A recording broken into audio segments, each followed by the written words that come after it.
Hi friends, welcome to my channel. ఈరోజు video చాలా ఇంట్రెస్టింగ్గా ఉందండి. వీడియోని ఎక్కడ స్కిప్ చేయకుండా ఎండ్ వరకు చూసేయండి. భాగ్యని గణేష్ని జేడీ కేడీ కలిసి ఇన్వెస్టిగేషన్ చేస్తూ ఉంటారు.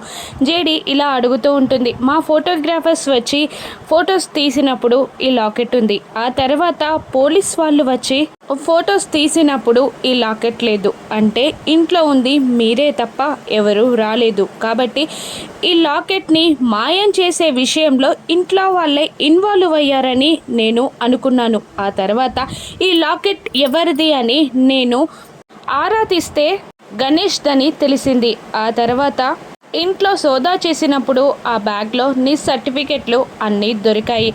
ఆ తర్వాత మెల్లిగా మీ ఇద్దరి గురించి తెలిసింది అని జేడీ అంటూ, ఇప్పటికైనా నిజం చెప్పండి, అసలు పరందామయ్య గారిని ఎందుకు చంపారో అని కేడీ కోపంగా అడుగుతుండగా, చెప్తాం మేడం చెప్తాం అని అంటూ భాగ్య చెప్పడం స్టార్ట్ చేస్తుంది.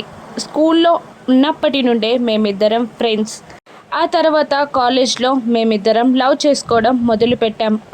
ఒకసారి మేమిద్దరం రోడ్ పైన కలుసుకున్నప్పుడు మా నాన్నగారు అటువైపుగా వచ్చారు. అప్పుడు మా ఇద్దరిని చూసి కోప్పడ్డారు అని అంటూ భాగ్య జరిగింది చెప్పడం స్టార్ట్ చేస్తుంది. ఆ రోజు పరందామయ్య భాగ్యని గణేష్ని చూసి కోపంతో రగిలిపోతూ ఉంటాడు. ఇక భాగ్య పరందామయ్య గారికి అడ్డుపడుతుంది. డాడీ, మేమిద్దరం ప్రేమించుకున్నాం, మీరు ఒప్పుకుంటే మేమిద్దరం పెళ్లి చేసుకుంటాం అని భాగ్య అంటుండగా, గణేష్ మీ అమ్మాయిని నేను చాలా జాగ్రత్తగా చూసుకుంటాను అని అంటుంటాడు. ఇక పరందామయ్య మాత్రం కోపంగా, నీ వల్ల నా ముందు మాట్లాడడానికి కూడా అర్హత లేని వాడు నోరెత్తి మాట్లాడుతున్నాడు, ఇంకొకసారి ప్రేమ పెళ్ళి అన్న మాట వినబడితే నిన్ను చంపేస్తాను అని అంటూ గణేష్ని బెదిరిస్తూ ఉంటాడు. ఇలా ఈ విషయం బయటికి తెలిస్తే నా పరువు పోతుంది, కాబట్టి నిన్ను చంపకుండా వదిలేస్తున్నాను అని అంటూ భాగ్యని తీసుకొని ఇంటికి వచ్చేస్తాడు. ఇక మళ్ళీ భాగ్య జేడీతో ఇలా చెప్తూ ఉంటుంది, ఆ రోజు నుండి మొదలు మా నాన్నగారు నన్ను ఇంట్లో నుండి బయటికి వెళ్ళనివ్వడం లేదు, గణేష్ని కూడా కలవనివ్వడం లేదు. అందుకని ఆ రోజు షష్ఠపూర్తి కారణంగా ఇంట్లో అందరూ ఉంటారు కాబట్టి ఆ రోజే మేము ఇంట్లో నుండి వెళ్ళిపోదాం అనుకున్నాం అని అంటూ జరిగింది చెప్పడం స్టార్ట్ చేస్తుంది. ఆ రోజు గణేష్ భాగ్యతో ఇలా అంటుంటాడు, నగలు డబ్బు ఆ ఒక్క విగ్రహం తీసుకురా, ఆ ఒక్క విగ్రహం ఉంటే మనం జీవితాంతం హ్యాపీగా బతికేయొచ్చు అని అంటూ ఉండగా, షష్ఠి పూర్తి రాత్రి రోజున అందరూ పడుకున్న తర్వాత గణేష్ పరందామయ్య గారి ఇంటికి వచ్చి భాగ్యకి ఫోన్ చేస్తాడు. అలాగే వస్తున్నాను అని అంటూ పరందామయ్య గారి రూమ్లోకి వెళ్ళి విగ్రహాన్ని, నగలని, సర్టిఫికేట్స్ని, డబ్బుని ఒక బ్యాగ్లో సర్దుకొని బయటికి వస్తూ ఉంటుంది భాగ్య. ఇక అప్పుడే గోడ దూకి గణేష్ ఇంట్లోకి వస్తుంటాడు. అప్పుడు పిల్లి అరుపు వినబడగానే పక్కకి దాక్కుంటాడు. భాగ్య వచ్చి గణేష్ పై చేయగానే, నువ్వా, దడుచుకొని చచ్చాను కదనే, పద వెళ్ళిపోదాం అని అంటూ వాళ్ళిద్దరూ ఇంట్లో నుండి వెళ్ళిపోబోతూ ఉండగా ఇక పరందామయ్య వాళ్ళకి అడ్డుపడతాడు. ఎవరో పగ ఉన్న వాళ్ళు నన్ను చంపడానికి వచ్చారు అని అనుకున్నాను, కానీ ప్రేమగా పెంచుకున్న కూతురే నా గుండెలపై తన్ని వెళ్ళిపోతుంది అని నేను అనుకోలేదు అని పరందామయ్య ఎమోషనల్గా మాట్లాడుతూ ఉండగా భాగ్య పరందామయ్య కాళ్ళు పట్టుకొని వేడుకుంటూ ఉంటుంది, ప్లీజ్ నాన్న, మా ఇద్దరికి పెళ్లి చేయండి, మేమిద్దరం హ్యాపీగా ఉంటాం అని అంటూ ఉండగా పరందామయ్య మాత్రం కోపంగా పక్కనున్న కొడవలిని తీసి, నా బిడ్డని లేపుకెళ్ళిపోదాం అనుకుంటున్నావా, నిన్ను చంపేస్తాను అని అంటూ గణేష్ పై కొడవలితో పరందామయ్య దాడి చేయబోతూ ఉండగా భాగ్య అడ్డు వస్తుంది. ఇక ఆ తోపులాటలో భాగ్య చేతిలో పరందామయ్య తన చేతిలో ఉన్న కత్తిని తనకే కుచ్చుకునేలా చేసేస్తుంది భాగ్య. ఇక ఆ తోపులాటలో భాగ్య మిస్టేక్లో పరందామయ్య చేతిలో ఉన్న కత్తితో పరందామయ్య గారినే పొడిచేస్తుంది.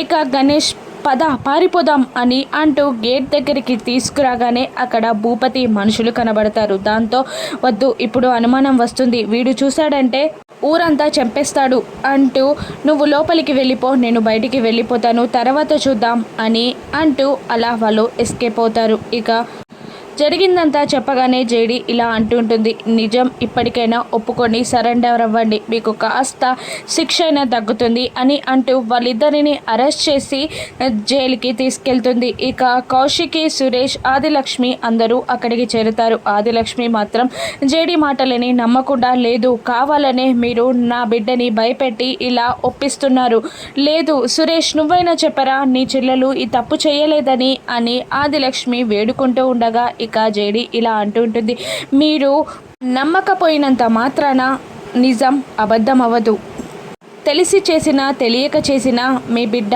తప్పు చేసింది, మీ బిడ్డే శిక్షార్హురాలు అని అంటూ ఉండగా ఇక కౌశికి దగ్గరికి వచ్చి, ఏం చేసి నా బిడ్డని ఈ కేసులో ఇరికించావు, పోలీసులు నువ్వు కుమ్మక్కై ఇలా చేశారు కదా, నా బిడ్డ ఈ తప్పు చేయలేదు కదా అని అంటూ ఆదిలక్ష్మి కౌశికిని తిడుతూ ఉండగా, ప్రమాణ పూర్తిగా చెప్తున్నాను అత్తయ్య, మామయ్య గారి మర్డర్ కేసుకి నాకు ఏ సంబంధం లేదు అని కౌశికి అంటుంటుంది. నేను నమ్మను అని అంటుండగా భాగ్య, లేదమ్మా వదిన చెప్పేది, పోలీసులు వాళ్ళు చెప్పేది నిజమే, నా తప్పు వల్లే నాన్నగారు చనిపోయారు, నేను వెళ్ళిపోదాం అనుకున్నాను కానీ ఇలా జరిగిపోయింది అని భాగ్య ఏడుస్తూ అంటూ ఉంటుంది. ఇక కౌశికి ఇలా అంటుంటుంది, నీ ప్రేమ గురించి మాకు చెప్పే ఉంటే మేమే అందరితో మాట్లాడి నీ పెళ్లి చేసే వాళ్ళం అని అంటూ ఉంటుంది కౌశికి. ఇక భాగ్య, భయపడ్డాను వదిన, భయపడ్డాను, ఎవరు ఒప్పుకోరని, ఆ రోజు నువ్వు చెయ్యని తప్పుకి నిన్ను స్టేషన్లో పెడితే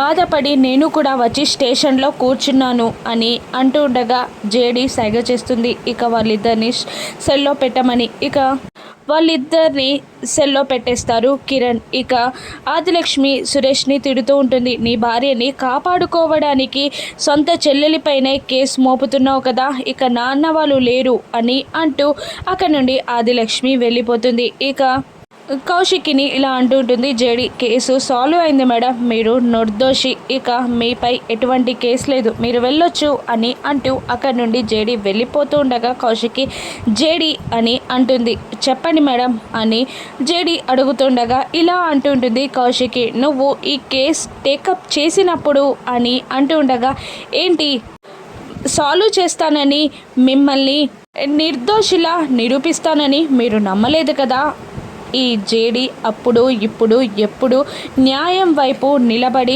నిజం తెలుసుకొని అన్యాయాన్ని అరికట్టి నిజాయితీగా డ్యూటీ చేసే వ్యక్తే తప్ప అన్యాయానికి కొమ్ము కాయదు, మీరు నమ్మినా నమ్మకపోయినా తప్పుని తప్పు అని అనడమే నా డ్యూటీ అని జేడి అంటూ ఉండగా ఇక కౌశికి ఇలా అంటూ ఉంటుంది, ఈ కేసు సాల్వ్ చేసావని నేను సంబరపడిపోతున్నాను అనుకుంటున్నావో, నా తమ్ముడి విషయంలో నువ్వు చేసింది తప్పే అని అనేస్తుంది కౌశికి. ఇక మళ్ళీ జేడి ఇలా అంటూ ఉంటుంది, మీరు బిజినెస్ ఉమెన్ కదా, ఎలాగైనా ప్రాఫిట్ వస్తే కరెక్ట్ అని, లాస్ వస్తే తప్పనే నైజం మీకుంటుంది, కానీ నేను తప్పనే చెప్తాను అని జేడి పొగరుగా ఆన్సర్ ఇస్తుండగా, ఎనీవే థ్యాంక్ యూ అని అంటూ షేక్ హ్యాండ్ ఇస్తుంది కౌశికి. ఇక జేడి కూడా షేక్ హ్యాండ్ ఇస్తుంది కౌశికి.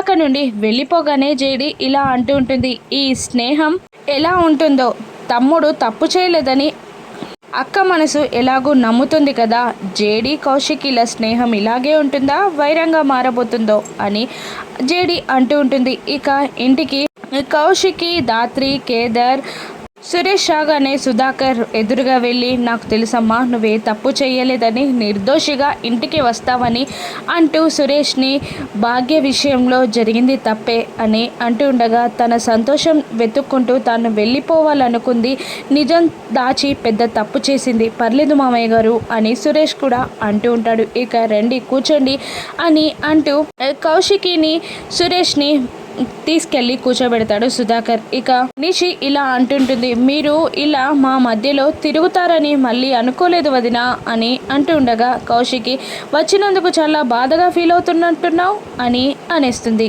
ఇక మాట కటువే కానీ మనసు చాలా మంచిదమ్మి కౌశికి అని వైజయంతి కవర్ చేస్తూ ఉంటుంది.